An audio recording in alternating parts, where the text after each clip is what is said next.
Glenn Crockett, thank you so much for coming on the show today. And it's just wild as we were catching up, just how many connections we still have, even though we're miles and miles apart. And um, to see how your family has interwoven with my story along the way has been really Yeah, cool. And even with my friends too, a lot of the people who have really played a big role in my life have somehow intersected with you or been impacted by you along the way. So it's a true privilege to get to well, sit here and have you on my up and coming show, hopefully, and hear your heart, entrepreneurial heart, and some of your story, and then maybe some nuggets on the marketing side. So what I'll do is I'll just let you give a little brief introduction of maybe who you are and maybe how you got to where you're at right now. You can kind of give us a very broad high flyby, and then we'll dive into sure. some of the details for sure. So Yeah. So, my name is Glenn Crockett. I have a very unique story getting to where I am right now. Not sure how deep you want to go into that, but most recently, I spent 25 years at a company called Acxiom Corporation. At one point, they had about 6,000 employees, about a billion in revenue. So I was there for 25 years. And then in 2017, which is kind of funny, it's next week will be our ninth anniversary.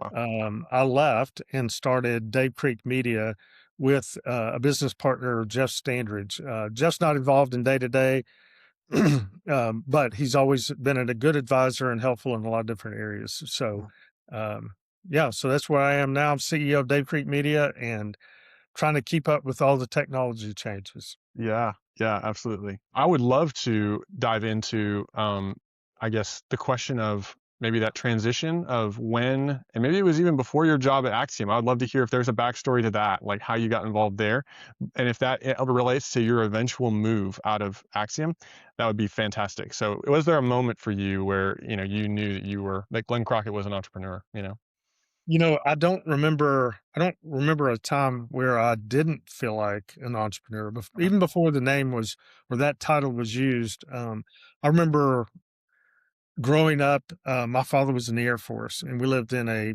mobile home park. So that's fancy name for trailer park. And I remember going door to door selling seeds, flower, vegetable seeds. I remember my mother showing me how to take paraffin, and if you melted it and then took a mixer and started as it started to cool, it made a foam. So I would take 7-Up cans, things like that, and I would pour that foam in and I would put a wick, and it looked like the can was bubbling over with this wick in it. And I would sell these candles in front of this grocery store. And then I realized, that's a lot of paraffin. So I started filling half the can with sand and then paraffin on top. So I did that. Um, I did everything from, I started a fishing tackle company back in the early '80s, and in fact, I think it's still in business in northern Arkansas, northwest Arkansas. Um, I would remember being at youth one night, and this was back when was really popular, and one of the young ladies said, "I'd love to have one of those, but they're so expensive." And within probably a week and a half, I was a distributor for 2 different hammock companies, one in the northeast and the other one in Indonesia, and ended up buying out another distributor in Texas. And I was selling hammocks at pop-ups, at college bookstores, a number of different things. So I did that.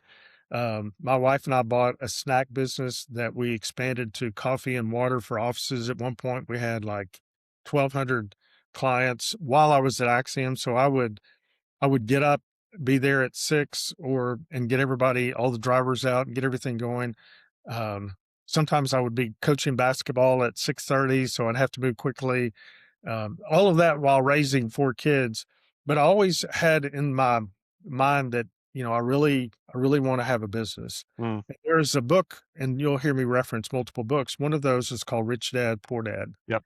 And his concept, or at least the way that I took it, was that you really need 3 areas that, for income. Number 1 was, own your own business. Number 2 was invest in equities. Number 3 was real estate. So I've always had this idea that, I needed to have a business, and I tried to do it while I was at Acxiom, but it was really difficult because you couldn't give it the time. I had an idea. I called it Great Local Deals. Mm. Basically, it was discounts on whatever was going on in that market, which was very similar to Groupon, but it was before Groupon came out.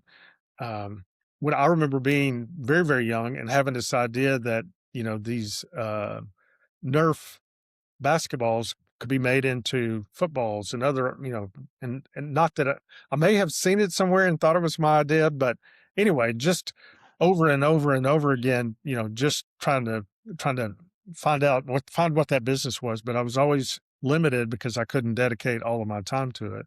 Yeah. But I wanted a business while I was at Acxiom. When I started investing in my 401k.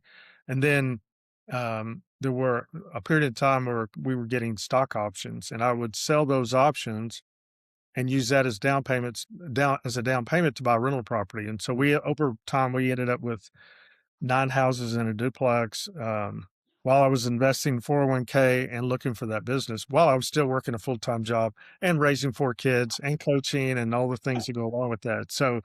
Um, so I've always felt that. And then some conditions in 2017, Axiom had gone through a reorganization, which in large companies happens all the time. And we had some leadership that came in that I'm not saying they were wrong, but it was not a direction I wanted to go. Mm. And so I was contemplating my next move, in the company, maybe moving into something else.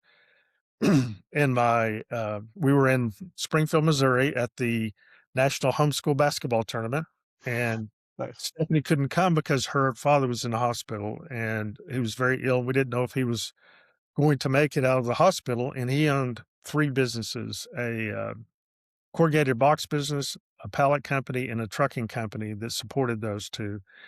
And the thought was, because we were the closest, I would probably be the son-in-law that would have to get involved in that. Mhm.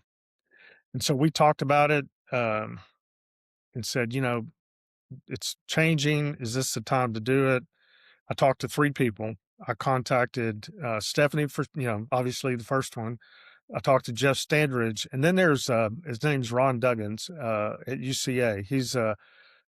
He teaches innovation entrepreneurship, but he also is a executive coach and a believer. So I trusted his opinion. So we talked to him, and within 24 hours decided to leave Wow. without a business plan, without a name. Really didn't know. You know, we kind of were going down the path of sales because that's my background: sales outsourcing, sales consulting, that kind of thing. But really didn't know for sure. And the Friday before my last day, it would have been on Monday, I was at one of our executives passed away from a heart attack, and I was at his celebration of life. And I'm standing in line signing the guest book, and a guy that used to work at Axiom was behind me, and he said, what are you going to do?" And I told him, he said, "Well, I've got a young team. Why don't you call me Monday and let's talk about it?" Hmm. And I talked to him on Monday. By Thursday, I think it was, we had an agreement worked out for a 30-day engagement. So we were looking for affirmation that this is exactly what God wanted us to do. And obviously that was a big deal. But here's something that I've shared with people thinking about taking a risk. Mm. So what we did is, when I decided to leave, my role changed. So we had um, 6 months of severance because I decided to leave because of the role change. But we didn't want to wait 6 months in order to do something. Right. What what I told Stephanie was, we'll go for 3 months. If it doesn't look like it's going well, then I'll find a job and get back in corporate world or whatever, or I could come back to Axiom. But if it's going well, we'll continue it. And then that is, so how do you define well? Well, so what I said was, the amount of money we need to make per week, this is it. And so it would have been, I think, June 1, which would have been the decision date. If I make that amount at any point during those first 3 months, we add the decision date, we move it out a week. And Mm. every time I earn that week, we move it out a week. And so within the first week, we've already moved it because of this agreement. Then I got another consulting. Then Jeff and I went to Dallas and spoke. And then we started doing marketing, and they kept moving out and moving out, moving out. And finally, it's like, we're through the whole year based on, what we agreed to. And then we started hiring. I hired a part-time delivery person, a salesperson. Anyway, there are a lot of stories there, but Mhm. it's just affirmation after affirmation that we're doing what we're supposed to be doing. So Wow. that was kind of a long answer, but Mm, just part of it is just, kind of knowing how you're wired. And I like to solve problems and I like to create things. I like to be challenged. And sometimes corporate world doesn't give you that opportunity. sure. So owning your own business will certainly challenge you. And you have to be creative if you're going to be successful. So Right. yeah, hopefully that helps. No, that's incredible. That's incredible, and a lot of context that I had no idea of. So, one thing that I wanted to hone in on and ask about. I mean, it sounds like you've been doing this since you were in high school, or maybe even beyond earlier than that. What what uh what about your parents? You mentioned Stephanie's parents and the fact that she had parents who were entrepreneurial, a dad who was entrepreneurial in particular. Were your parents entrepreneurial? Like, did you get Not at that bug all. from them? Not at all. In fact, on my mother's side, um, I don't believe I I had an uncle that owned a gas station, but Okay. that was about the extent. On my dad's side, everybody was military. Um, so there was no influence that I can think of. Okay. But then when I went to college, I met a guy. I was being recruited for fraternity. And Mhm. I told him, I said, I have no money. I can't pledge unless you give me a job. And he gave me a job, but it was in retail. So I learned a lot through that. But he also had rental property. And I Mm. saw him and I thought, I want to do that someday. Yeah. And then he bought some RVs and would lease those. And so I saw that he had multiple streams of income. And I'm like, that's something that I want to be like that. Mhm. Especially when I meet with young people, one of the things that I talk to them a lot about is your peer group, Mhm. right? Show me your friends and I'll show you your future. Yep. There's another famous philosopher, Damon John from Shark Tank, and he said, if you hang out with four broke people, you'll be the fifth. Yeah.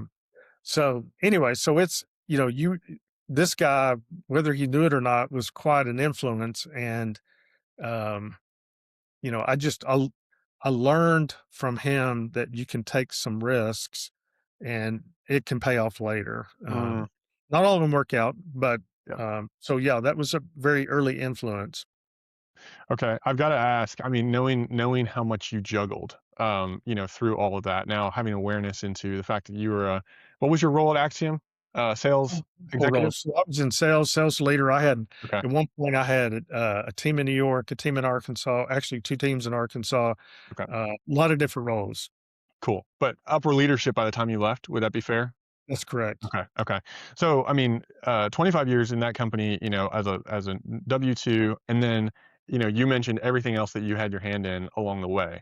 I think a lot of people in my age demographic today, and I'd love to hear your hot take on this as, one who has lived the life you have. But a lot of people in my age group are big on the work-life balance, big on the like, I don't want to get burned out, like this idea of, like I want to have margin, I want to get healthy sleep, but I think there's a negative laziness to it, but then there's also like a positive of like saying, hey, I really value my health. I really value and as someone who has probably overdone it at times because I am super driven myself, I can see it from the healthy standpoint too. It's like, man, I think healthy sleep is probably pretty underrated, and I should do that.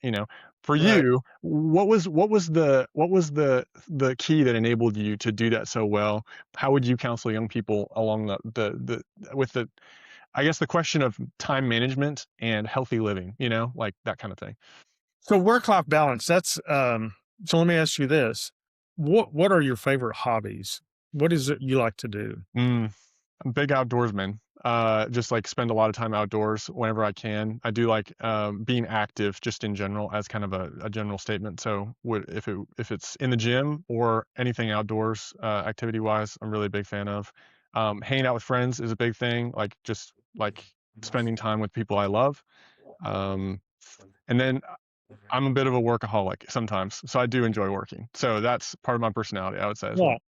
But if you had the opportunity to spend, what if you had the opportunity to spend all of your time outdoors with friends, and that's what Mm, you did, and you got paid to do it? Would that yeah. be something you would say, "Yeah, sign me up"? I Yeah. mean, 24/7, I would do that, right? Sure. Sure. So when someone is passionate about what they're doing, whether it's work or play, the balance is already there, right? I mean, it is not at least for me personally, it is, I didn't really see it as inconvenient. Mm, Now, there were times I would get tired, and typically what would happen is if I started running on fumes, God would give me a cold or a flu or whatever, and I'd have to slow down. mhm, But you just it doesn't feel like work to me mhm, when I do that. And whenever you have children, you have to realize and a spouse, what's most important. So mhm, you can do those things, but you have to make sacrifices. So what I would do, I would try not to make the sacrifice with my kids and my wife. So I would get up early or I would work late. I was talking to Edward and I said, "Yeah, I used to travel all the time." And he's like, "I don't remember you being gone."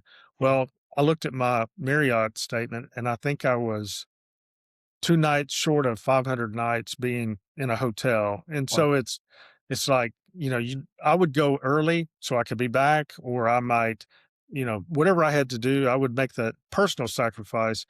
But it energizes me to create and build. In fact, um, later today, after I leave work, I'm going out to the property we talked about before, and I'll be on a tractor until 5 o'clock or running a chainsaw, and it energizes me by doing mm, that. I don't mm, see it as a burden.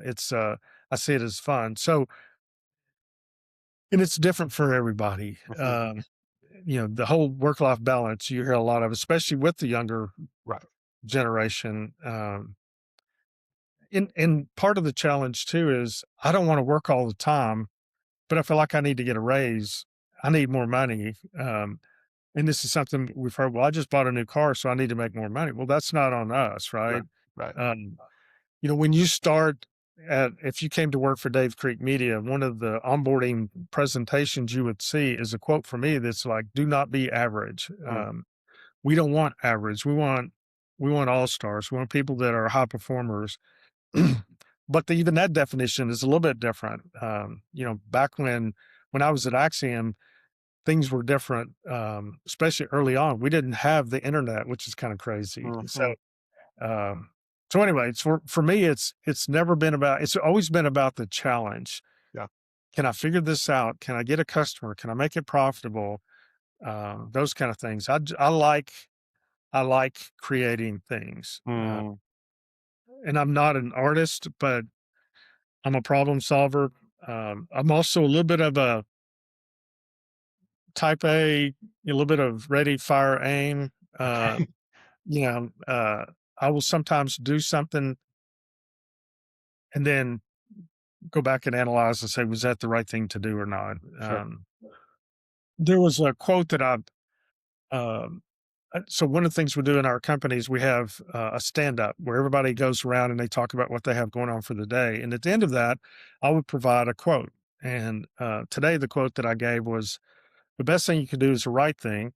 The second best thing is the wrong thing. And the absolute worst is to do nothing." Right. mm, And that's from Teddy Roosevelt. So being able to make a decision and move forward, not get caught up in, you've heard of the analysis or paralysis from analysis, right? I just sure, think too much about it. It's got to be perfect and you do nothing. I'm more about, let's go do it. And then mhm, let's analyze. Should we keep doing it or stop doing it? That kind of thing. yeah, So the that's balance point is a little bit of a challenge. yeah. Well, I will say that I didn't expect to ask you that question because I wasn't sure. I guess I didn't know all that background to your story, and especially like the balance that you had to strike when you were at Axiom.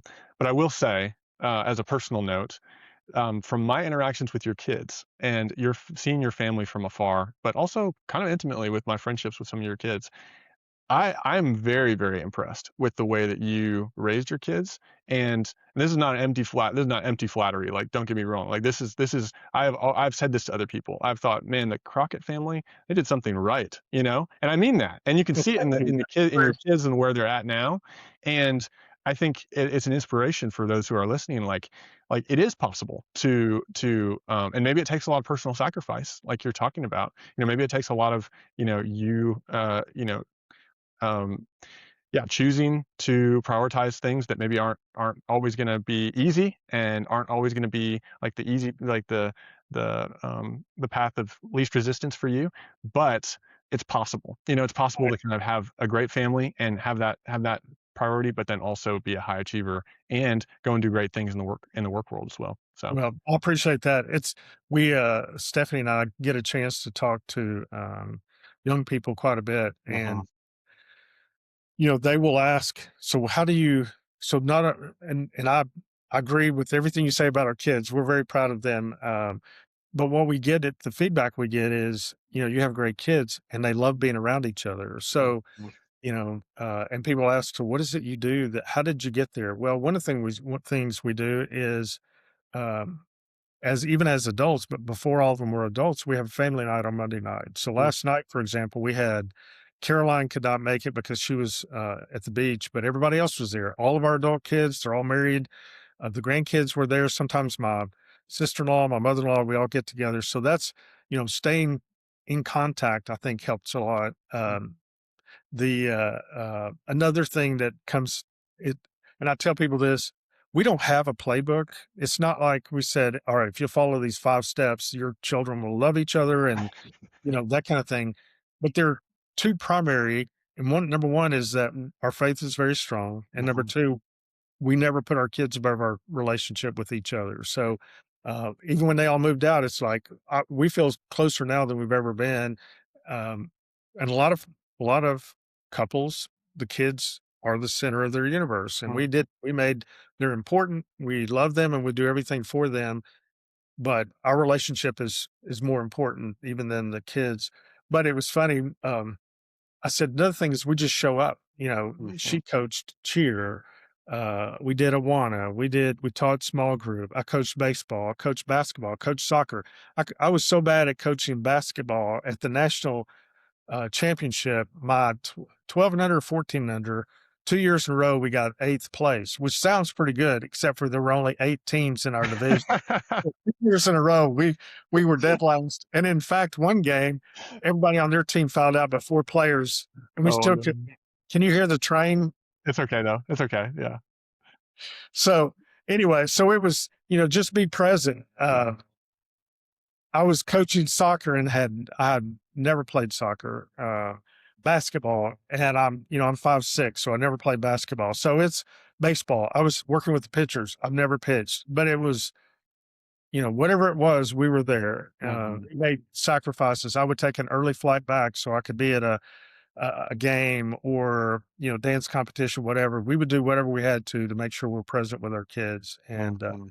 and we made mistakes along the way. Everybody does, but anyway, I appreciate you saying that. We're pretty Good. proud of the kids. Well, little free parenting wisdom for anyone who's got a got a family on the way or currently have kids and trying to balance. So that's fantastic. I I thought about it beforehand, honestly, thinking about your family, thinking about you as a person, I would have definitely even put that on the list because I have admired that for a while. So great job. So you mentioned, I guess, hardwiring that you've discovered about yourself, problem solving, the aspects of yourself that are creative, but not necessarily creative in the artistic sense. I also feel similarly about my life as a business owner. It's like it's kind of an unconventional creativity. People would not say that, oh, you're like going to be a starving artist or whatever. You're gonna do music or whatever. But it is still creativity, and to not say that it's creativity is not the right thing. So. Um, what else would you say that you've learned about yourself along the way for people who are trying to discover, how God has uniquely wired them? Like you've mentioned a lot already. I don't want you to have to rehash all of that, but are there other No, things you would say that you've learned about yourself around kind of what makes you come alive? yeah, I'm a constant learner, and this is a lot of people that I tell this. I tell them that I finished college in 2 years, and they're like, "Man, you're brilliant." And I went, "No, I dropped out in 2 years, so I don't have a degree." And so at Acxiom, almost everybody they hired, they wouldn't let them in you couldn't get hired unless you had a degree. But fortunately, I knew somebody that was, gave me a chance, and it worked out. But just because I don't have a degree doesn't mean I don't learn. Mm, Where a lot of people are listening to fiction or watching whatever, not that I don't do a little bit of that, but book. I mean, most of the time I'm listening to a podcast, reading a business book, whatever that is. I'm trying to, even at my stage in my career, I'm still trying to learn. If, mm, it would be like if you went to a doctor and he had it looked at the latest medical trends in the last 10 years, would you feel comfortable with them? We have to constantly learn. And it's not just about business, it's about relationships and, all of those things that go along with it. And as I get older, I do more self-reflection mm, on, what could I do better? I'm not nearly as driven as I used to be. mhm, Uh, but I'm still pretty driven. But I'm trying to create more margin.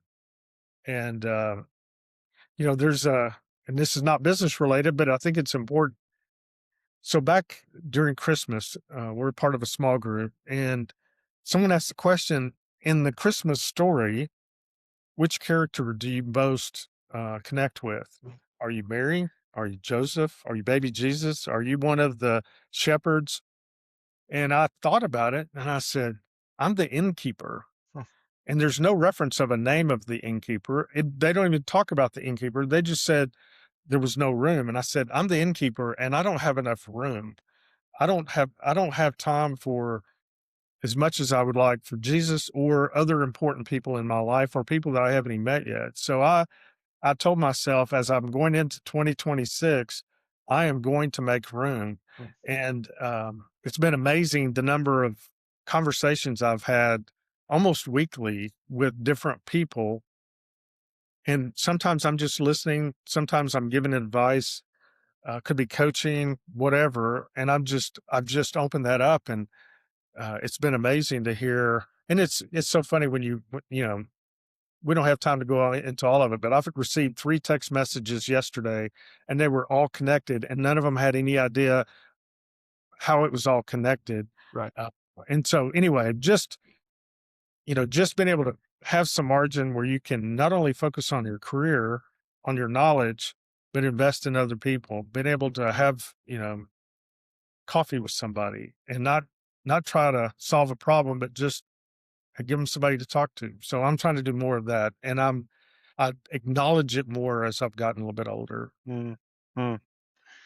That's good wisdom too, and kind of almost a little balance. It sounds like on some of what you were saying about like the other side of you that's driven and that's like task oriented and it's problem solving and it's the how to just be. And I appreciate you making space for even today. Like I'm hearing you say that and going, I bet that's why we're sitting here today in some way, in some form or That's fashion, right. is you're giving space. You know. That's exactly right. We were in church the other day, and this young man came up to me and he said, "Hey, I need to get with you. I need to get some time. I'm trying to come up with a side hustle to make a little extra money, and you were the first person I thought of." And Stephanie was standing there.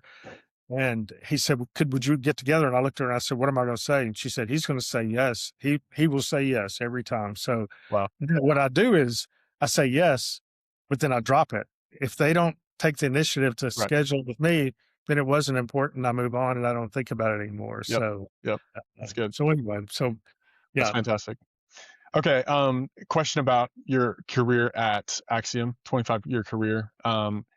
We mentioned this briefly, or you mentioned it on the front end. Had a nugget to share on this, I believe. How would you describe the differences between if you started out with your business ideas in college, and from the jump street, dropped out and you started something that you went full time in, mhm, versus you worked at corporate for 25 years and then you kind of went full time into something entrepreneurial. mhm, Obviously, I know there's like you're doing this thing, you're doing the entrepreneurial life the whole time, mhm. but in terms of your full time, what you're providing your family with, I guess day to day, what's the contrast there? How would you counsel somebody on that?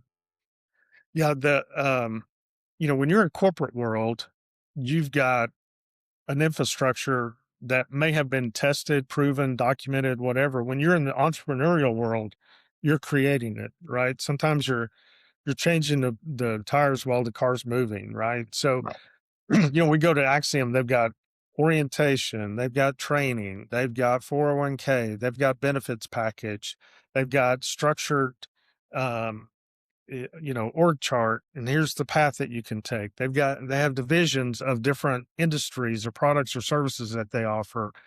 When you start a company on your own, unless you go down a path that you're basically buying another company or starting something like an insurance agency, that kind of thing that's pretty defined. But when you're in marketing or something like that, I mean, you're creating this stuff on the fly. And it's like, Mhm.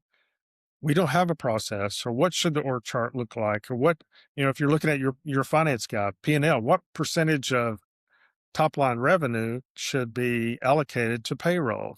Um, what's my break even point? All this stuff, you're having to figure all this stuff out on your own. So you have to have a high tolerance of um, stress, Mhm. because when I worked at Axiom, it was stressful because I was on the sales side, and we were publicly traded, so there were monthly, quarterly, annual goals that we had to hit. And I remember the last week of Christmas, which was the end of the year, everybody's doing their thing, and I'm trying to work with my team to get everything closed, and so that was highly stressful.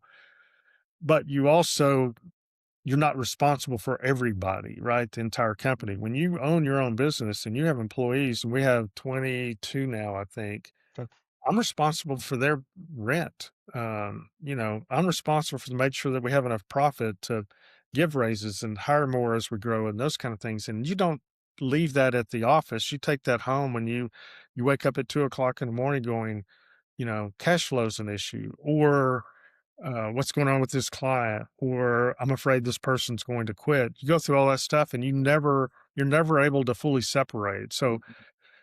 people who have a low tolerance for stress probably don't need to go down the path of a startup, that kind of Right. thing. Um, the advice I give when I meet with young people that are thinking about starting, what I tell them, in fact, I had this conversation with someone in the airport last week. I said, you know, what's your life goal? Mhm. Before you do your business plan, what's your life plan? If you want to coach baseball on the weekends, you want to do these kind of things, you probably shouldn't get into retail or a restaurant, because those are the hours you have to be there. And, the answer is typically, well, I'll hire somebody. Well, that's nice, but that doesn't always work out. So if you can figure out your life plan before you do your business plan, then you're moving in a direction that, yes, I can sacrifice, but I also sometimes I work on the weekends, but we're not open on the weekends. We're not required to work on the weekends. So I knew I wanted a business to business type business versus business to consumer where I had to be open and that kind of thing. So, Mhm. um, you just have to think. Stephen Covey, we talked about it earlier. Um, start with the end in mind. Number two, 7 habits. That's number two, I believe. What does the end look like, and start working in that direction. Mhm. So T- that's kind of, and I haven't always done that, but now that I can look back, it's like, yeah, I wish I'd have thought further down the road. Would you be willing to share if I mean if there was this level of planning at the time, what was 20-year-old Glenn Crockett's life plan? He had no life plan. In fact, I was, I think I wanted to own a business. I was in retail. Um, I I got married early, so I was married before. I have two children from my first marriage.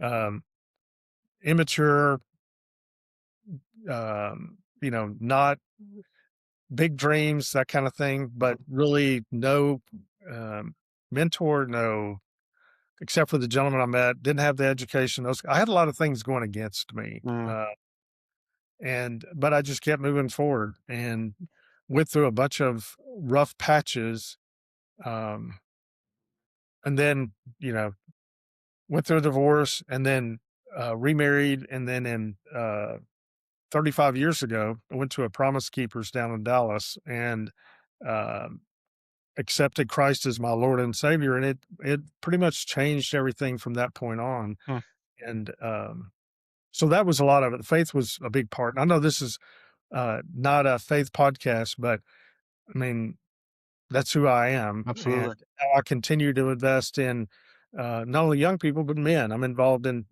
men's ministry on a couple of different levels. So Hmm. I think having gone through some of that, I have a story that may resonate with others. But yeah, 20-year-old Glenn, very immature, Hmm. didn't have a role model for a father, so I never really experienced that. So, so I wanted to, uh, especially post conversion, wanted to make sure I changed that. And Totally. even before then, I wanted to be present in the kids' lives. So Hmm. anyway, I Yeah. don't know if to the question or not. No, no, that's great. And I can see, yeah, no, I can see more of the backstory and why you even talk about the life plan like you do. If that was your story and you've come to learn something different, maybe. Uh, I love the book by Simon Sinek called Start with Why. Have you read that book? 100%. Yeah. I've even done some training on that. Okay. Okay. Yeah. Well, a previous company that I worked at actually ran on that book, and we patterned our, like our company mission statement, vision statement off of it, and I got exposed to it through that. But just thinking about that, thinking about the begin with the end in mind thought that you've given us, and then the idea of a life plan, and then for you, the different chapters of that journey, where 35 years ago you had a massive transformation and Right. change of direction. How would you describe, maybe, I don't know, maybe from that point forward, I'm assuming your why changed on some level, or maybe it didn't, but how would you describe your why along the way on the journey? Yeah. So I used to actually, I even have a presentation deck with my Okay. why. And And what I would do, because I got a chance after I left Acxiom. In fact, when I left Acxiom, I uh, when I got in my vehicle, my last day at Acxiom, they have Platinum Club, which was if you've been there over 20 years, whatever you were there. So I took a picture of that, and then I took a selfie in front of headquarters. As I was checking in my badge, and I took a picture of the gate opening as I left the campus because I knew I would have a story at some point, and I needed some content, Right. and that was 9 years ago. So I did all of that, but I get to tell my story from being in a military family, growing up in a mobile home park or trailer park, whatever you want to call it, not a close relationship with my father, dropping out of college, going through divorce, all the negative things that happen. And so I get to the end of it, and part of what I say during that presentation is my past may have shaped me and impacted me, but it doesn't define me, right? Mhm. So whatever happened, I have a chance now to flip the switch, turn the page, whatever you want to say there, and change what tomorrow looks like based on my attitude and circumstances and things like that. But I used to show a picture of my family and I would say, this is my why. These are my kids. This is my spouse. This is my why. And it sounded good. And I do a lot for them. But for Dave Creek, I said, that's not true. Um, that's not my why. If that were my why, I would have stayed at Axiom because I made way more money working Mhm. there um, than starting something from scratch. So my why transitioned to creating a company that people wanted to be a part of, that they Mhm. wanted to work with us because of our results and our reputation. They wanted to work for us because of the culture and the way we treat our people. That became my why, not Mhm. my family. My family is very important, but creating this company, that was really my why. And I had to come to grips with that. Um, I mean, given the option, the company or the family, there would be no hesitation, right? So kind of like your kids, we've told our kids, I would give you my last breath. Mhm.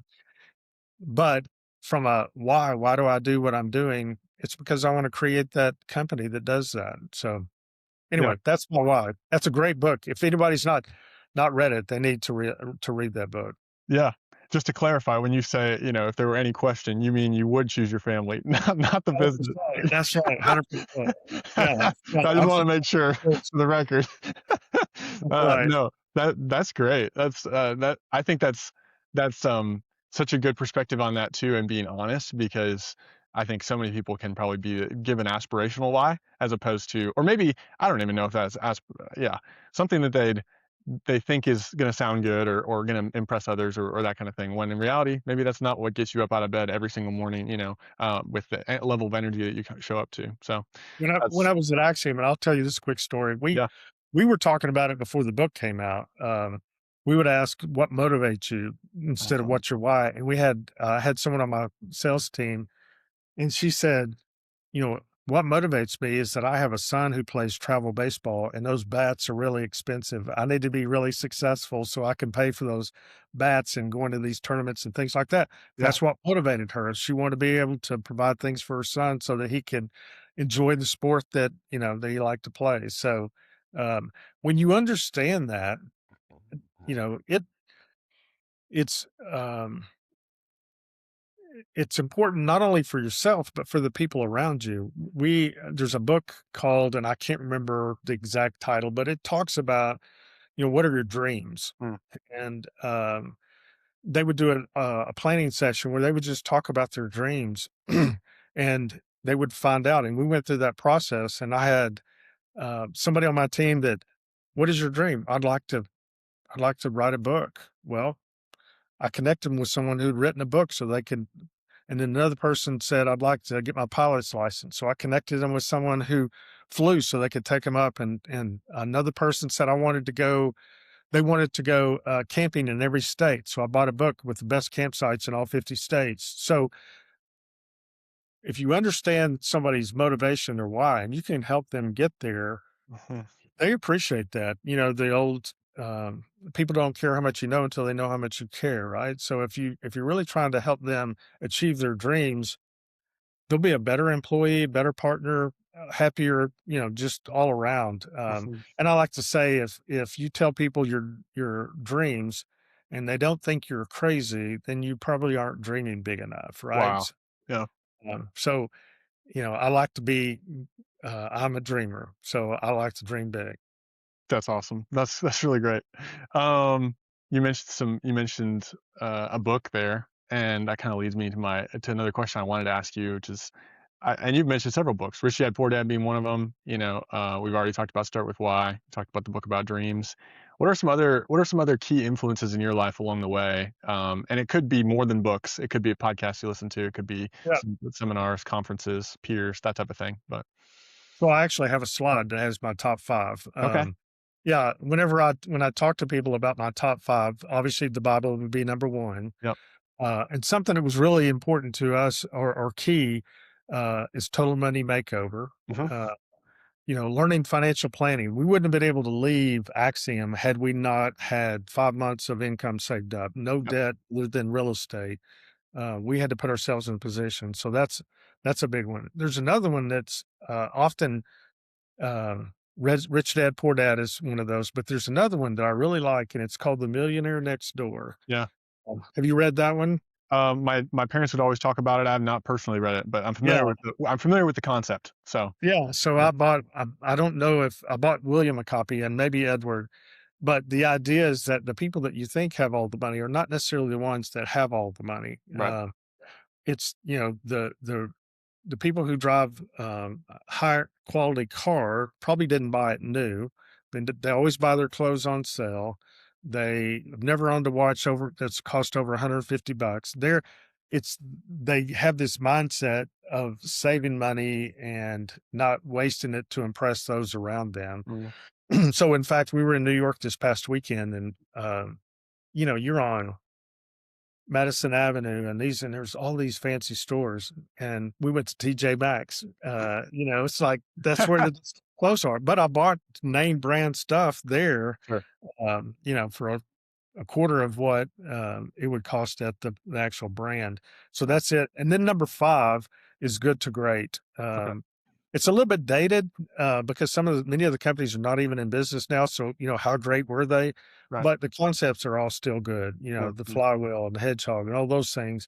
But there's another one, and it's a 3-book series. It's 10x is easier than 2x. okay. If you haven't read that, it's good. It's a really, really good book, and I may slip it in or make six or bump out Good to Great, but that's a really good one. And there are so it's 10x is easier than 2x. Who Okay. not how and then there's a third one, but those are all really, really good. Okay. And Who Not How and 10x is greater than 2x. Who writes those? Do you remember? I Well, don't mean to you put you on the pulled spot. out on me. I should have had one with me. I No, normally that's I fine. we have one in the office here someplace. People can look it up if they want to know. They can look it up. But I was just hearing someone talk about 10x is greater than 2x just recently, and then another one of my former bosses actually swears by that other one you mentioned, Who Not How. So yeah, um, really solid reads, and as far as I've heard as well, I need to read some of those. So that's great. Here's another one, Hmm. Purple Cow by Seth Godin. Have you read Purple Cow? Is that any way connected to the It actual is not. restaurant? Okay. It is not. So here's the concept on Purple Cow, and it's very thin. It's one that I recommend anytime I'm speaking with a small business. If you left, and you can't say this in Chicago, but if you were in Arkansas and you left and went any direction off of the interstate, maybe even on the interstate, within about 20 minutes, you're going to see a pasture. Uh-huh. And out in that pasture will be cows. There'll be brown cows, white cows, black, could be spotted, whatever.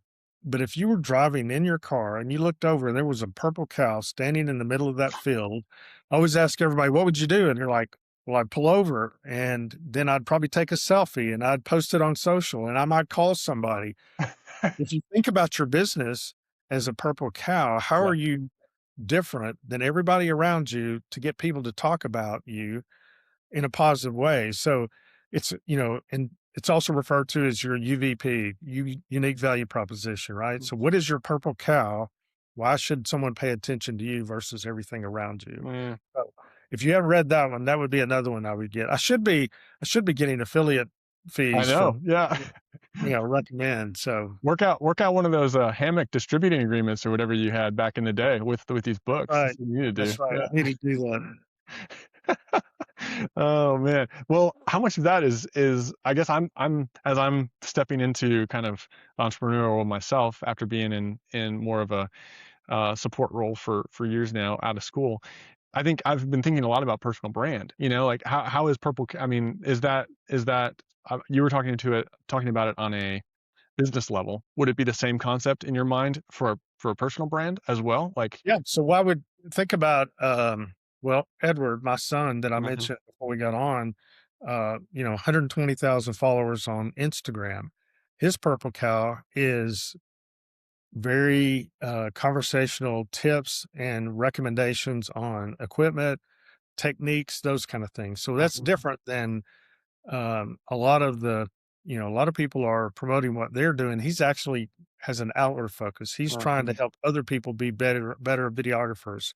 Um, William, our youngest son, whose page is starting to grow, he's very much um faith driven music, but then he also can be very playful. mhm, Like he may have a post that is very deep, another one that could be very informative on and where he's questioning the chorus of a song or whatever, but then he may show a picture of a dump truck because he likes heavy equipment. I mean, you know, but it's his personality that's out there. right. So, if you're building your personal brand, think about why would people pay attention to you? Who Um, cares? uh, What is it that you do that um, would make somebody stop scrolling? What is it? yeah. What is it that you do that would get their attention? Mhm. That's good. Yeah, that's good food for thought. I will never forget William posting a video of himself. I think it was just on his story or whatever, but he was riding a Waymo for the first time, and Yeah, it cracked me up. That video didn't go viral. It should have because it was so funny. The timing. It was a comedic timing. It was everything. All the elements were there. It got an audible laugh out of me. yeah. So you're right. Yeah, it's one thing our family has, all of them, is a good sense of humor, and, Yes. one of the things like, well, we laugh a lot, right? We're not Mm, overly serious, we're serious when we need to be, but yeah, we also joke around a lot. that's fantastic. Yeah, that's great. Okay, so let's dive into some of the marketing side, and then we'll kind of bring it in for a landing here. But I would love to pick your brain a little bit on your area of expertise now with Dave Creek. First thing I want to ask is, what's the story behind the name? I don't think I even had that on here, but Well, I've wondered that, and it's not on your website because I looked for it last night. yeah, so I like the outdoors. You said you like the outdoors. Yes. Jeff likes the outdoors, and there is in Springfield, Missouri, there is a parkway called James River Parkway. I believe it's what it's called. And I always thought that was the greatest name. And I thought, let's do something outdoorsy. Hmm. So there's a community, a city or a town north of Conway called Fairfield Bay, and Okay. it's on Greers Ferry Lake, and Yes. and we have a house, and Jeff Standridge, co-founder, has a house there next door to each other, and the street is called Dave Creek Parkway. Hmm. Um, but we felt like we needed something that would indicate media or marketing or whatever, so we call it Dave Creek Media. We did get some requests to convert VHS to DVD or whatever because of the media name, but Okay. and part of the here's something else to think about. I always do things intentionally to not limit growth based on Mhm. name or those kind of things. So if I just said Conway Marketing Company, well, I'm Conway. It sounds local. Dave Creek can be anywhere. So that was part of the deal too, is to do. So that's where the name came from. Okay. And the original logo had mountains and urban. So the idea was what we were doing is taking what I learned at Dave Creek Meet or at Acxiom, Mhm. very large Fortune 2000 companies. And we're taking it to more local type companies. The same data focus. Try to do that with local companies. And so anyway, then we changed the logo to make it uh, well, it's better. In fact, there's the logo, Oh, but nice.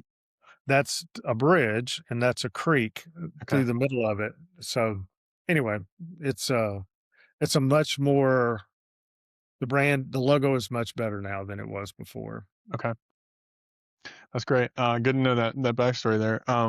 So digital marketing is kind of what I understand Dave Creek to be specialized in. What do you wish more entrepreneurs knew about digital marketing? So and the fact that you said that bothers me because Okay. let me tell you why. We don't want to be known for our marketing. We want to be known for the results that we get our clients, right? So in fact, I stepped out and I stepped back in for, I stepped out for a little bit and I'm stepped back in and I put together a spreadsheet and I called it DCN 2.0. Hmm. And basically the first column is how we did things previously. And the second column is how we're going to do things now. And sometimes it was exactly the same. We didn't change, but we had a lot of focus around the what we did. So we shoot video, we build websites, we run social ads, we run Google ads, we have we do social posting for companies. So we do a lot of stuff. But I said I want to get away from the what we do to the value we provide. Yeah. So instead of focusing on the task, let's focus on the output. Right? What is it? What's the outcome that we're getting from the work that we do? So the digital marketing, and I was a little bit joking on it bothers me because it's going to take a while to get there, right? Right. So, um, but we do everything, like I said, video. We build websites, landing pages. We are do a lot in the ad space on Meta, on LinkedIn, Google, streaming, whatever it is. We do a lot in that space. We do social calendars, a little bit of that. But our framework, and I mentioned the bridge on our logo. So our framework, if you were on our website, you would see we call it it's a bridge, and so your business, your customers have problems and you provide a solution. So what we try to do is bridge that gap from the problem to the solution. And we do that in three areas. And that framework's important because when I left Axiom and started talking to companies, and I would meet with them and I would say, hey Andrew, tell me a little bit about what you're doing today. Do you have a website? Yeah, oh yeah, I've got a website. My cousin built it for me. It's got about us and our pricing and how to contact us. What about social? Oh yeah, I've got social. I post, if I go to a conference, what I had for lunch. If we had a new employee, I do that stuff. In fact, I went to a conference and they said I need to send out emails. So we send out an email every month. We've got 10 or 20 people we send an email to. Yeah. Anything else? Oh, yeah. Well, this company from New York called and said we were on page 5 of Google. So we pay them every month to make sure we're not on page 5.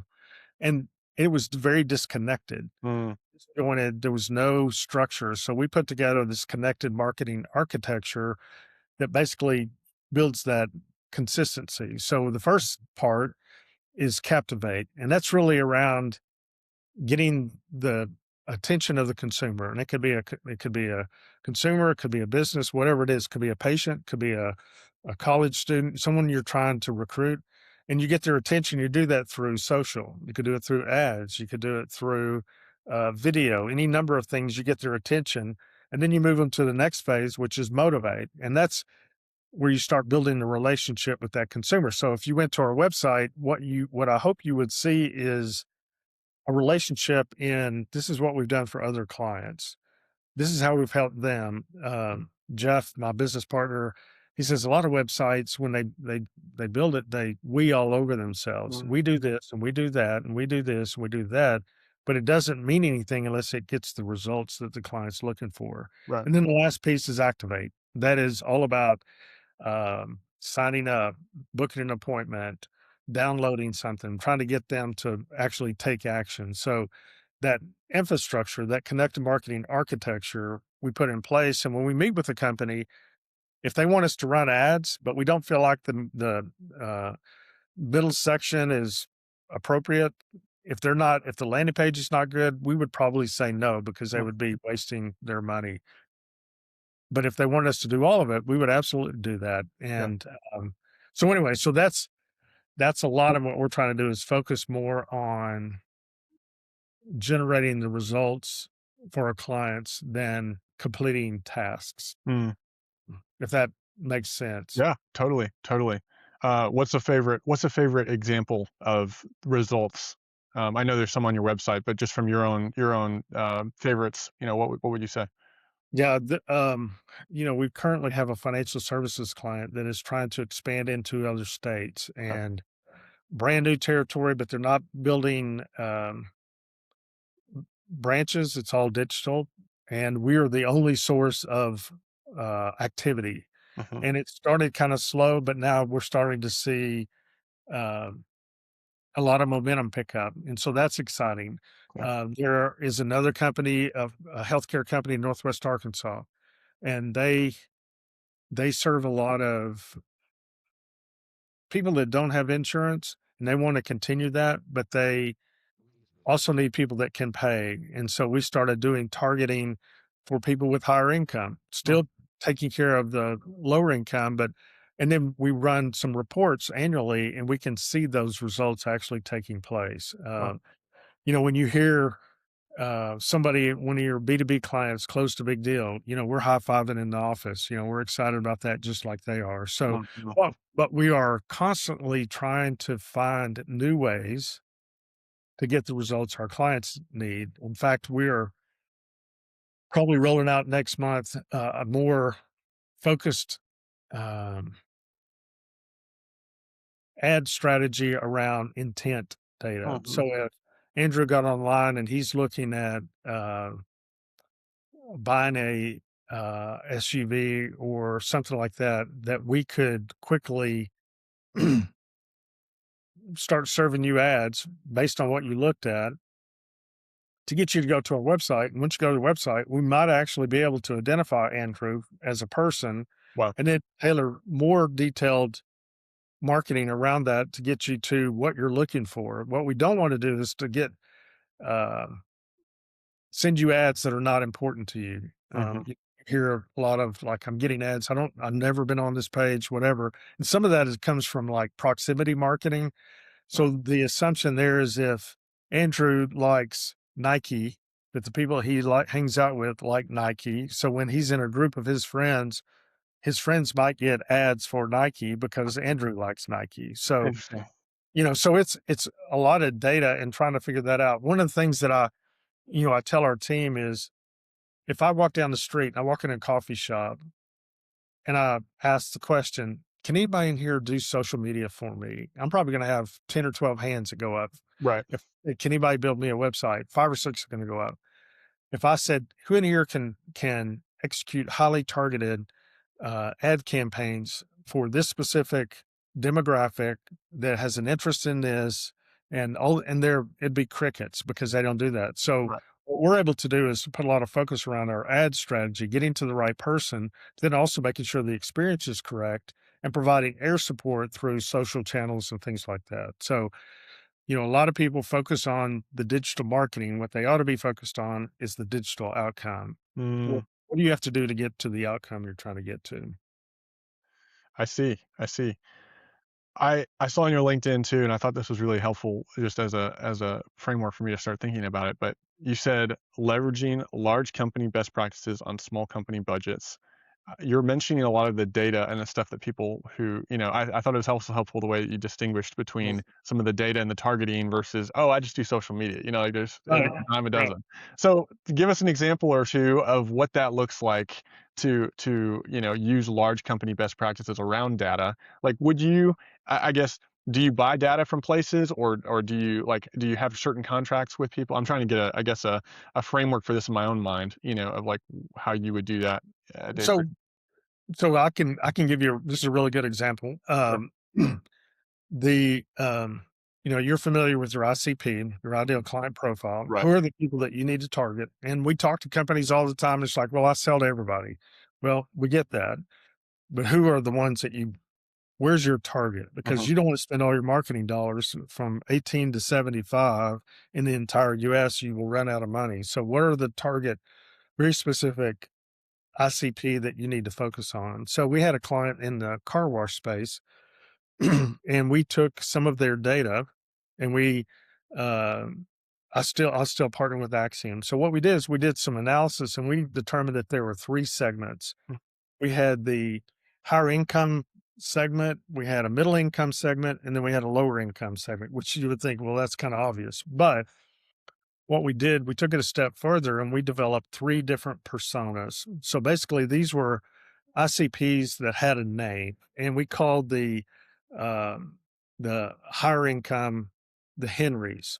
hmm, So Henry stood for high earner, not rich yet. right. So they make a lot of money, they drive new cars, that kind of thing. And so when we were doing content for that segment, we had um, you know, Denali vehicles going through the car wash, brand new vehicles going through the car wash. And then we had the second segment was the Joneses.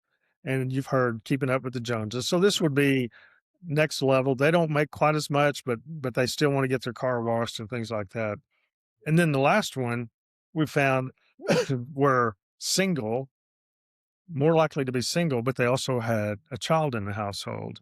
Well, that most likely is a female, and we also knew about the approximate age. I think it was like 36 was the age. Hmm, So, single mom doesn't have time, goes to the car wash because she just doesn't have time to do it.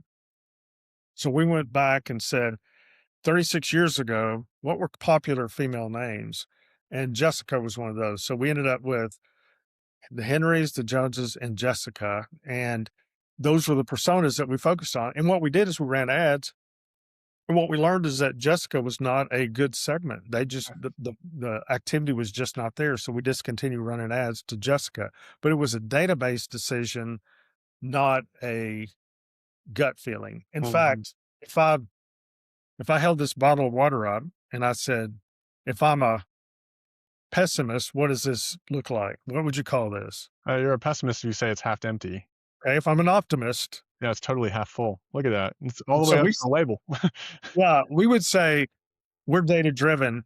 This is 16-ounce bottle. That's 8 ounces water. We don't really care how you feel, right? So that's the Yeah. data approach versus we try to take emotion out of it, let the data tell us. And sometimes you still have to go with gut. Like, do I like that image versus this image or that video versus that? And that's where I struggle a little bit because I am more data driven. But a Mhm. lot of the creativity stuff is subjective. Right. Uh, so we try to bring data in as much as we can, and with, you know, a lot of the AI stuff now, the data piece becomes much, much faster. Yeah. So Well, even in your answer there, it helps me. I was going to ask you this next question, but I think it sets it up well, even as a start because The next question is outsource or hire internally. Like, how would you think through that? How would you counsel somebody? And I think even from what you said, it sounds like, man, you guys are doing so much behind the scenes and from a data perspective that I don't care who you hire, like, chances are good that they're not going to have access to the tools you're going to have. Like, That's even if right. they're trained, they've got experience, that type of thing. One person can only do so much. What else would you add to that? What else? I mean, am I right, wrong? I guess in between. What else would you add? I would say 100%, especially in the ad space, Sure. right? Getting access to tools and audiences. We can get to audiences. We might be paying 15, $20,000 a month to get access to a particular to get audiences for our clients. Where an individual client, it makes no sense for them to spend that much money. They don't, they just wouldn't get the return on it. Hmm. Uh, from a whether you should hire or outsource, it it's a typical marketing response. It depends, right? Sure. So being able to hire someone who's really good at building websites, running social campaigns, running ads, shooting videos, shooting photography, writing copy, all doing graphics, that single person is a unicorn, right? There, no one is going to be an expert in all areas. Now, there's some that are really good, but they're really, really hard to find. So if you, depending on the size of your team, you might actually say, we're going to do we've got a company we hired for the web. We're going to do all of our social. We're going to shoot our video, but we need your help from an ad standpoint. We Uh-huh. need you to help us execute campaigns. And so we would absolutely do that. Sometimes it's a director of marketing or a marketing manager, and they have nobody on their team, but they know what they need. And so we can do all of those things for them. And we pull in, it's almost fractional arrangement. So we can pull in a copywriter if we need it. We can pull in a video. We can pull in a web person. We can pull in an ads person, whatever. We can pull those people in, and that's all they do all day. I mean, think Mhm. about if all you did was build websites all day, or all you did was run ads, you get pretty good at it. Couldn't help but be good at it, right? I mean, Right. so being able to look at it and decide we don't sell cars. We don't treat patients. We don't do those things. So where can you put your focus in the area that you're the best at versus trying to do stuff that you're really not that good at? Sure. Yeah. No, that makes sense. Um, all right. You mentioned AI there, just like in Mhm. the question previous as well. What's your hot take on how that's changing the industry you're in? And what would we expect to see in the next, decade from your perspective? I have no idea looking that far out because it changes. It's probably changed while we were on the podcast, but Right. Right. uh, I am a huge believer in AI. But if somebody looked at my just even Chat GPT, they would see what's a good ad strategy for this particular business? What's a good recipe for guacamole?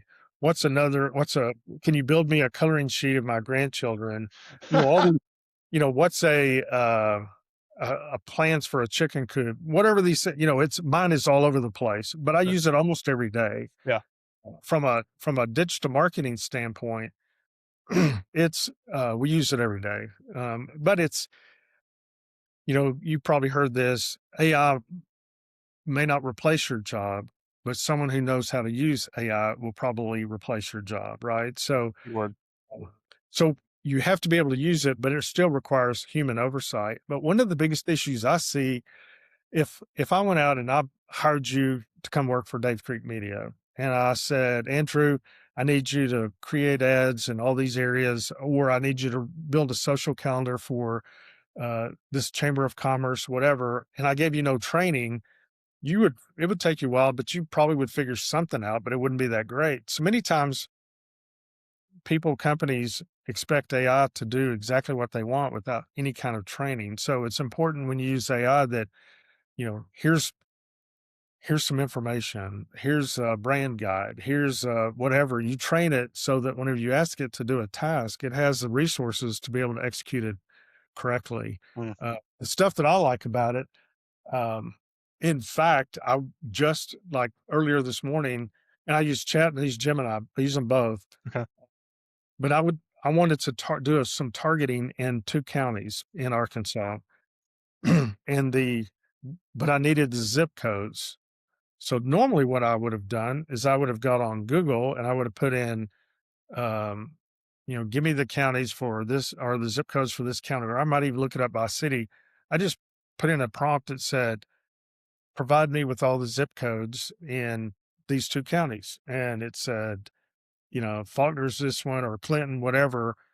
And then I said, okay, I want them without the descriptions and I want it in a CSV file and I want it, whatever. And then I uploaded those and I was done. And it took about 2 or 3 minutes where I would have spent way too long looking them up online one at a time. So Right. it's really good for that. Another, in the financial services, one of the things we struggled with is getting data on what percentage of revenue should your payroll be for a digital marketing agency about our size. Hmm. And it can give you some. We'll even upload our P&L and ask it to analyze and give us some feedback on it.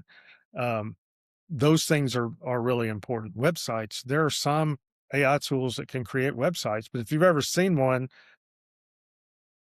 99 out of 100 probably are not ready for prime time, right? They need human oversight because there's going to be something that's, there's something that's not exactly right, but it's amazing if you train it right. Like sometimes we'll work on a website and then we'll say, we'll upload it, give us your analysis on it. And they'll point out, well, this is missing. I didn't catch that. We need to Hmm. fix that. Right. So checking, doing a lot of the process work, tasks, things like that.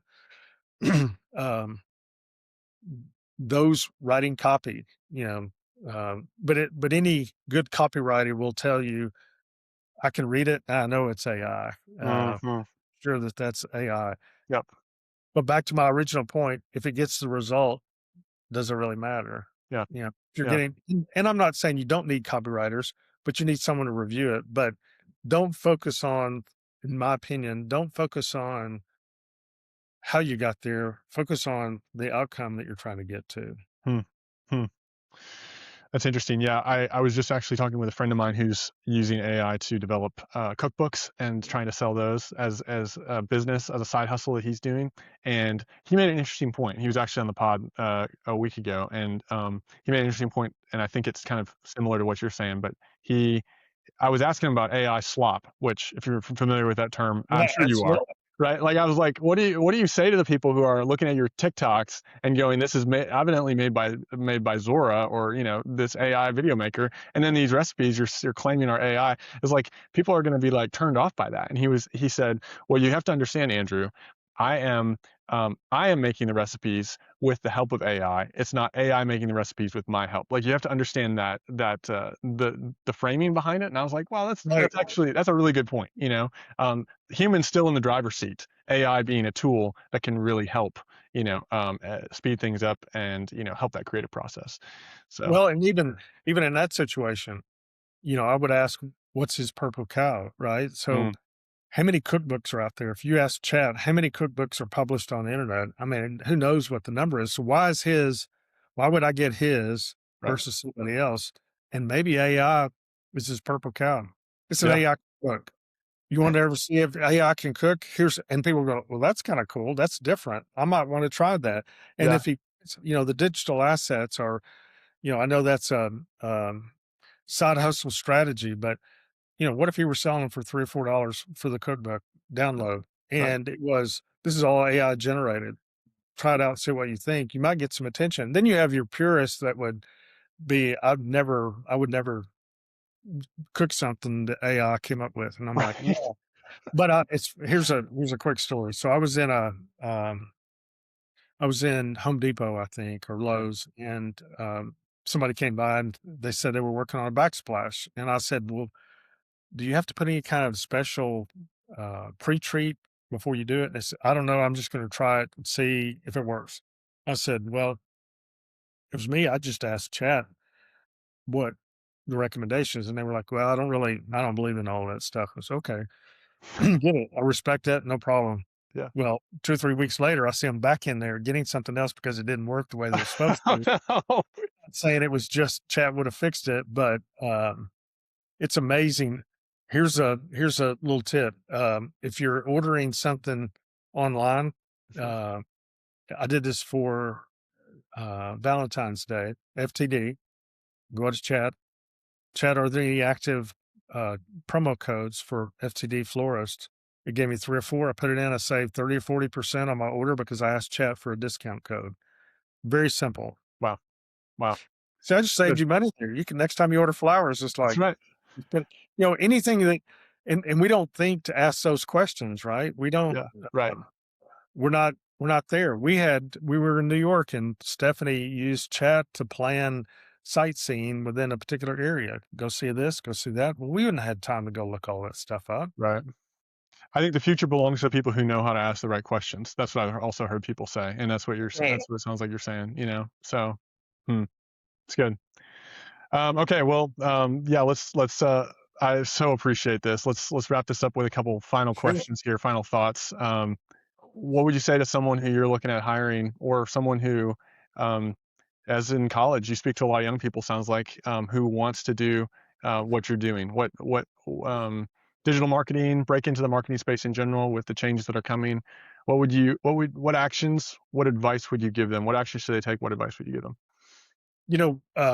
Look for ways to provide value. Mhm. Anytime I get a chance to review a resume, if it's all about them and what they hope to do, then I ask them to rewrite it, looking at it from the employer's point of view. Mm, What's the value that you provide when you come? Not the skill that you bring, but what's the value? And be very specific. Um, when I was in a sorority, I was responsible for, 17 events that had, and be very specific, that had over attendance of over 200 people each time, and each were complete. That's the kind of stuff that I hear as value. I talked to somebody last night, and their daughter is going to work for the Phoenix Cardinals in the marketing department, and there were 600 applicants, and they hired 3. wow. And she got one of the jobs, but a lot of it was because she was an athlete. She had a very busy schedule, and so she just showed that she was able to manage her time, that kind of thing. Yep. Um, I would tell young people, think about how you can provide value. And then I met with a young man. It's been a few weeks ago, and we had coffee, and it was him and his father. And we go sit down, and I'm talking with him, and I'm telling him, you need to think about what you want your life to be. And there's a good book. It's called E Myth Revisited, and it talks about some of that stuff. And then I talked about Purple Cow, whatever. And then we got to the end of the conversation, and I looked at him and I said, "I'm going to tell you this because I'm friends with your family, but can you name one book that I mentioned to you?" Because he had took no notes, and he kind of looked like, "Well, I'm not sure." I said, "You asked for me to spend my time meeting with you to give you advice, but you didn't write anything down. You didn't even say, 'Do you mind if I put it in my phone?' You didn't do any of that, and I'm okay with that because I'm friends with your family. But if I meet with somebody that I'm not friends, I probably would not meet with them again because it's not important enough for them to record notes, then it and come prepared with questions, that kind of thing. But on the flip side, I went with another guy and he had all these questions and he's scribbling down as fast as and he could have been making out his shopping list or something, but he's writing stuff down. And I'm like, man, I would meet with you every day if you wanted to, because Yep. it feels like what I'm investing in you, you're taking that and you're putting the information, and it depends on where he goes. But anyway, so I would do that. I would make sure that if you're trying to go to work for a large company, think about, how you provide value. And a lot of it depends on the type of job.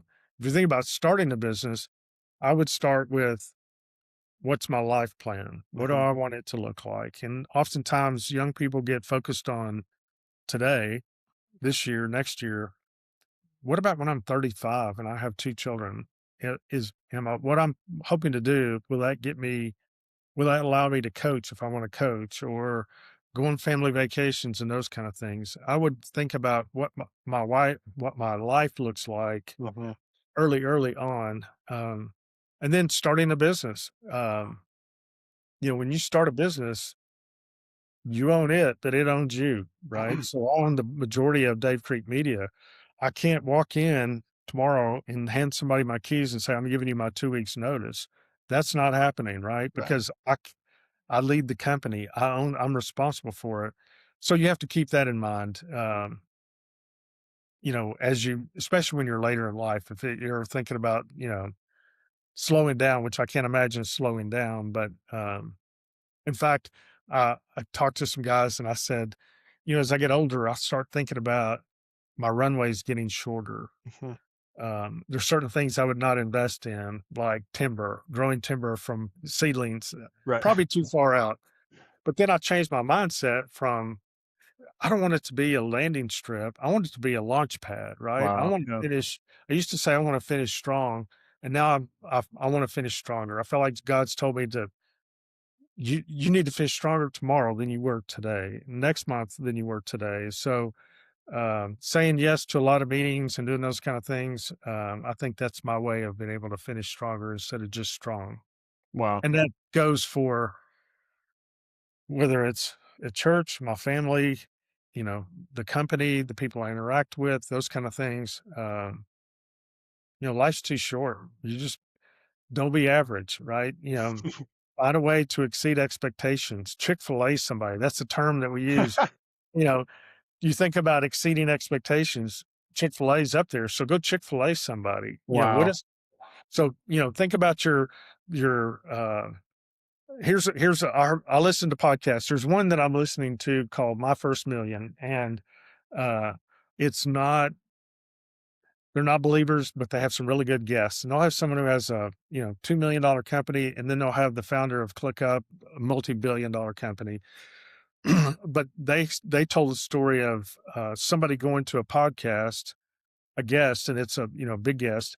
And as they were leaving the podcast, somebody came up to him and handed him a booklet. And the booklet were photographs of them in the podcast while they were doing it. So they had a little bit of wrap up time where this person printed this booklet and there were all these pictures of them interacting with I mean, how cool is that? Yeah. Would you go, nobody does that. Right. That is amazing. I would tell, that's a purple cow, right? I'm going to tell everybody I know about that story.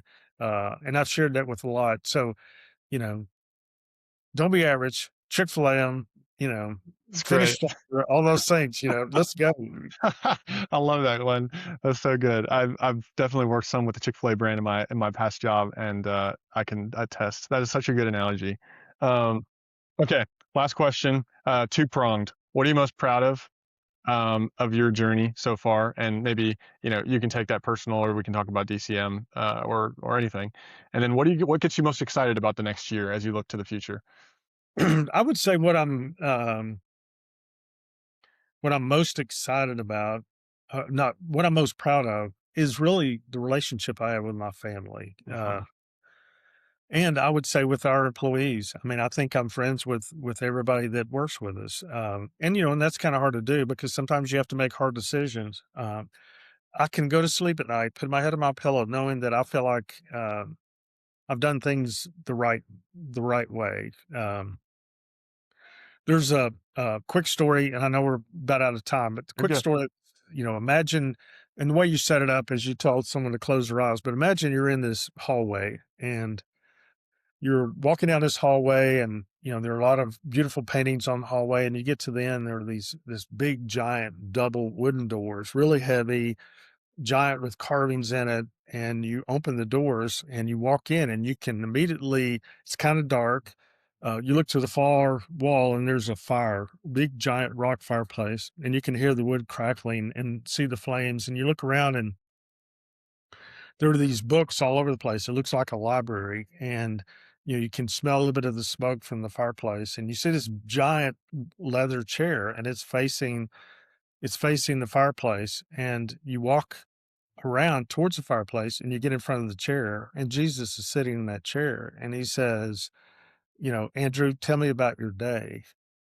If you had to do that every single day, how would you feel based on your actions and those things? And I will promise you there are many days I would want to avoid. I might even get lost going to that meeting, but if you think about that's what I want to be able to do every single day, it kind of changes your outlook Mm, on certain things. So anyway, I would say my family and just, trying to do the right thing. Even if mhm, I make mistakes, I've told clients this, we may not be able to get you the results that you want, but I never want you to challenge our effort and our desire to help you be successful. So mm. I would say most proud of that. And then, most excited. I tell you, I have really been, I'm excited about. we recently bought 20 acres, and some refer to it as a compound or a homestead or whatever. This we call it the family farm, and we have 20 acres, so it's a big rectangle, and we have a driveway in the middle that will go back to eventually to our prop where we're going to build. But across the front, we have 4 lots, and each lot we have 4 children. Each lot will go to a child once they commit to go out there. So having everybody on the same property, we don't think that they will ever all be out there. Some may or may not, but it'd be awesome if we get everybody out there. But just the thought of being out on that property in the next 12 months with at least one of the families, maybe 2, that's what gets me most excited. I, Mhm. when we bought the land, one of the things we did, and they finished it about a month ago. We had a pond built, so there's no pond on it. So we had about a 1 acre pond built, and on the pond, we had a 16 by 16-foot dock built. Mm. So as it fills up, hopefully the dock's high enough, but we'll have that right there. And I tell people when I was younger, I used to dream about, man, wouldn't it be cool if I could get on a private jet and fly to a big city and get off the jet and get into a limo and then go to a, skyscraper, big building, go up to a boardroom and present to a bunch of executives. How cool would that be? And to stay in a fancy hotel. And I got to do that with Acxiom. Not all the time, but I had, in fact, one of the times on the jet, the CEO was flying it. So I got to do that. So that was my dream then. Now my dream is to take my grandkids, pick them up in a side by side or whatever, but end up on our dock catching fish in our own pond. And so, It's so good. that's the dream now. And again, the ready, shoot, aim. Uh, I had the pond built, I had the deck, but nobody's living out there yet. So I'm a little bit ahead of the curve or ahead of the process. But um, yeah, that's what I'm probably most excited about, but I also will tell you, we're going through this phase of our life with our palms up. Mhm. Just, God, whatever you want us to do. And if that means we move out in the year, we're excited about it. If that means we stay where we are and that's a place we go hang out, we're excited about it. If it means I try to retire, I have to come back in to Dave Creek as CEO, I'm excited about it. So wherever God is leading us is what we're really focused. And it doesn't mean every day is, rainbows and unicorns and but at the end of the day we know that um, we're not in control. We just have to follow God's lead. Wow. We can just let that land. That's good. Yeah. Well, what a pleasure. What a gift to have you on, Glenn. And Oh, well, I'm glad you reached out. Um, I'm glad you said something, and I appreciate all your kind words about my family. We're obviously we're very excited and proud of them. So mhm, be mhm. looking for William is recording a hymns album, and they're having a worship night middle of April. Yeah. So that'll be released soon, I hope, shortly after that. So Is that worship night in Conway or it is. It's okay. at Summit. Um, Christy Knuckles, I don't know if you're familiar with her, but Mhm. she's done a bunch of the stadium events and things like that. William got to be good friends with her son, Okay. and her husband have kind of been mentoring William and his wife, Caitlin, Mhm. and she's going to come in and sing with him on one of the songs. And in fact, she's staying. I think her and her husband are actually staying in the tree house that we built Okay. just outside of Conway. So Wow. that could be a topic for another podcast in the future. The Yeah. the tree house. Yeah. Uh, Sounds great. Yeah. Wow. Well, I'll let you get back to your day and your busy schedule, but yeah, just very thankful for you. Thankful for your investment in the next generation, and for to go back to what you said originally about making space. Thankful for the way that God has led you to make space, and me being a beneficiary of that. So, yeah, and for my audience, whatever that audience ends up being for this episode, yeah. I think you gave so much good information that so many people will benefit from. So, Well, I appreciate that. Reach out anytime. okay, sounds good. All right. Thanks, man. Until next time.